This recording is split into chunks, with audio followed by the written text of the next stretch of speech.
This was a very gross study, but it's one of my favorites. It's a little gross.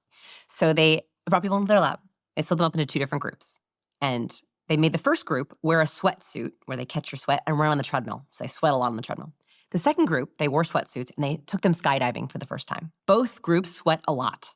Treadmill sweat and skydiving sweat.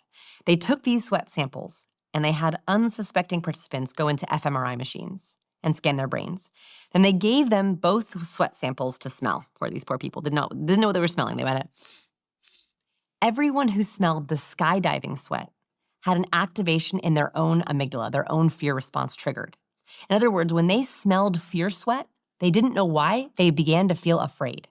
Everyone who smelled the treadmill sweat had no change at all. This means that, yes, we can talk about facial expressions and body language and vocal cues and words, but there's also something chemically happening with the people around us so that we can literally smell fear and